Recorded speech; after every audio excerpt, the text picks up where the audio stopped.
বিসমিল্লাহির রহমানির রাহিম। আসসালামু আলাইকুম ওয়া রাহমাতুল্লাহি ওয়া বারাকাতুহু।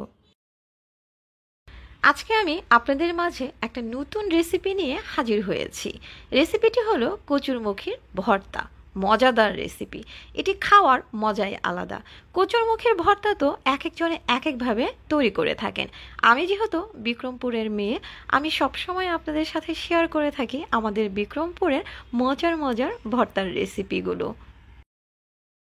আজকেও চলে আসলাম বিক্রমপুরের এই মজাদার কচুরমুখির ভর্তার রেসিপিটা নিয়ে।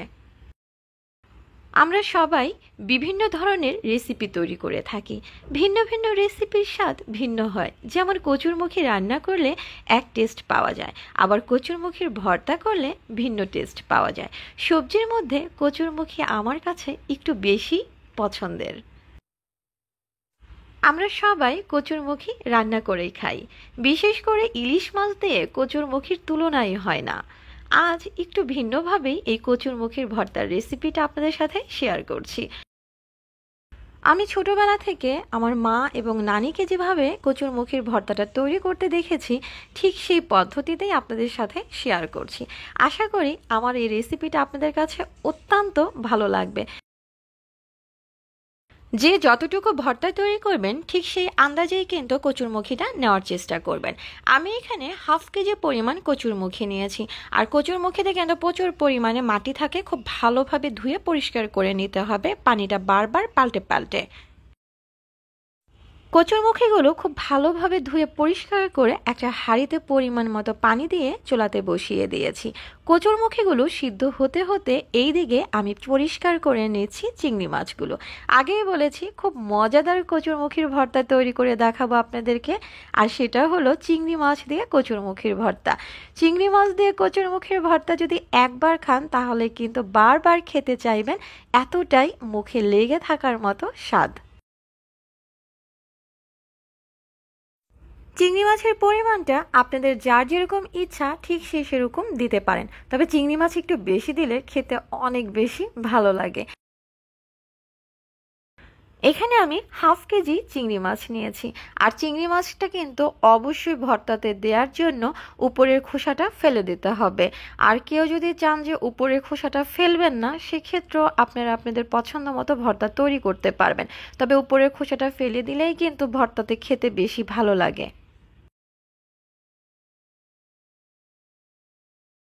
আমি কিন্তু চিংড়ি মাছের মাথাটা ফেলে দিচ্ছি, যার কারণে এখানে রগ বের করার কোনো দরকার নেই, কারণ মাথাটার সাথেই কিন্তু রগটা চলে আসছে।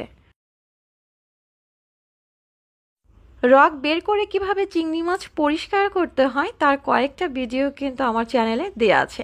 আমি এই ভিডিওর ডিসক্রিপশন বক্সে লিঙ্কটা দিয়ে দেব, আপনারা চাইলে দেখে নিতে পারেন। চিংড়ি মাছগুলো কিন্তু বাছা হয়ে গেছে। এবার আমি পরিষ্কার পানি দিয়ে খুব ভালোভাবে চিংড়ি মাছগুলোকে ধুয়ে নিয়েছি।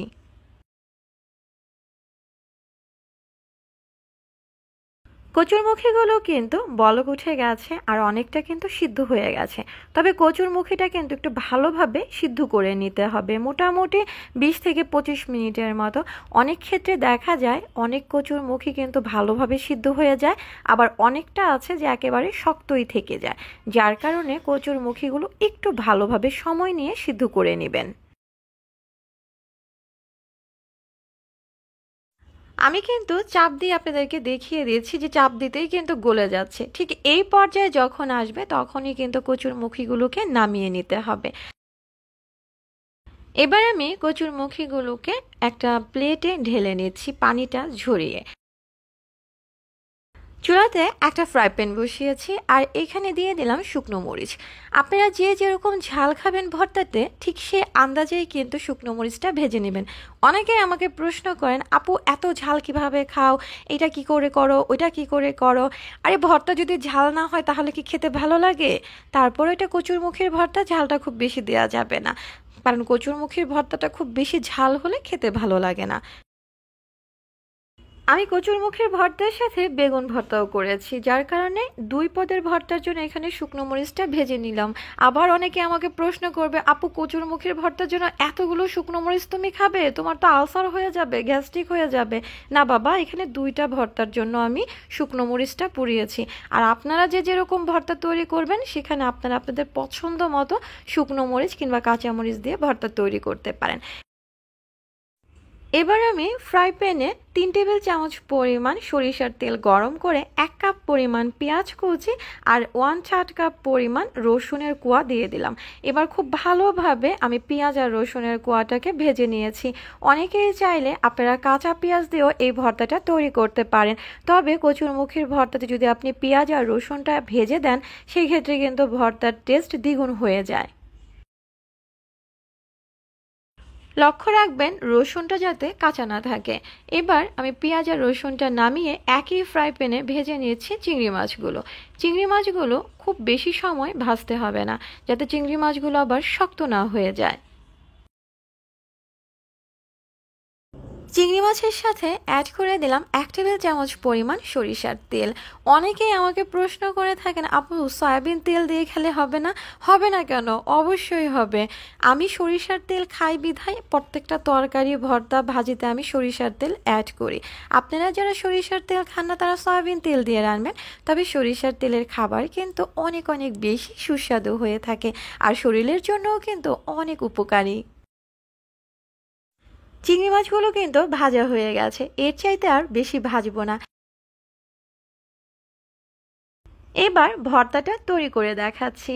কচুরমুখীর উপরের খোসাটা কিন্তু আমি ফেলে দিয়েছি, আর কচুরমুখীটা গরম থাকা অবস্থাতেই কিন্তু উপরের খোসাটা ফেলে দিবেন। এবার আমি ছোট একটা শিল নিয়েছি, শিল দিয়ে এই ভর্তাটা তৈরি করতে বেশি সুবিধা, কেউ চাইলে হাত দিয়ে কচুলিও করে নিতে পারেন। এই শিলটা আমি ভর্তা তৈরি করার জন্যই ব্যবহার করে থাকি। ছোট শিলগুলো কিন্তু বাজারেই আপনারা ছোট পাটার সাথে কিনতে পারবেন।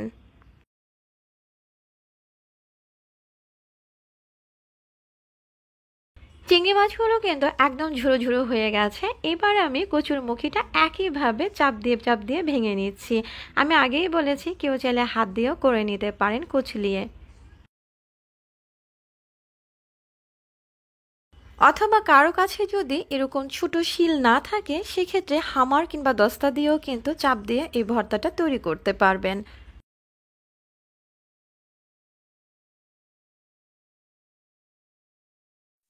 এবার শুকনো মরিচ সাথে লবণ দিয়ে খুব ভালোভাবে হাত দিয়ে কুচলিয়ে গুঁড়ো করে নিচ্ছি।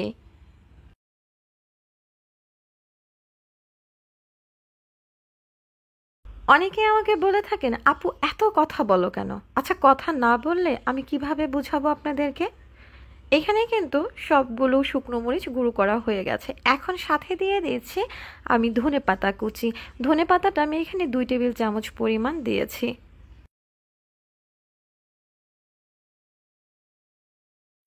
এবার সবগুলো উপকরণ খুব ভালোভাবে হাত দিয়ে মেখে নিচ্ছি। আপনারা কেউ চাইলে কিন্তু এই ভর্তাটা কাঁচামরিচ দিয়েও তৈরি করতে পারবেন, তবে কাঁচামরিচের চাইতে শুকনো মরিচ দিয়ে ভর্তাটা তৈরি করলে বেশি টেস্টি হবে খেতে। রসুনের কোষগুলো আপনারা কেউ চাইলে হাত দিয়ে চাপ দিয়ে ভেঙেও দিতে পারেন, আবার কেউ চাইলে কিন্তু আস্তও রাখতে পারেন।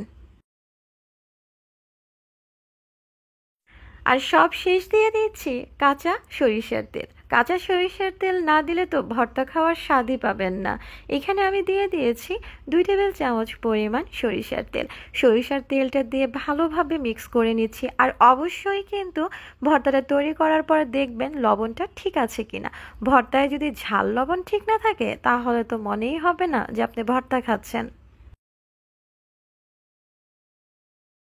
ব্যাস, তৈরি হয়ে গেল দারুণ মজার বিক্রমপুরের চিংড়ি মাছ দিয়ে কচুরমুখীর ভর্তা। খুব সহজ এবং ঝটপট তৈরি করা যায় এই ভর্তাটা। বিশেষ করে গরম গরম ভাতের সাথে অসাধারণ লাগে খেতে। সকালে যারা ভাত খেতে পছন্দ করেন তারা কিন্তু এই ভর্তাটা অবশ্যই সকালে নয়তো বা দুপুরে ট্রাই করবেন। যারা এই পদ্ধতিতে একবার ভর্তা বানিয়ে খাবেন তারা আবারও ভর্তা বানিয়ে খেতে চাইবেন দ্বিতীয়বার।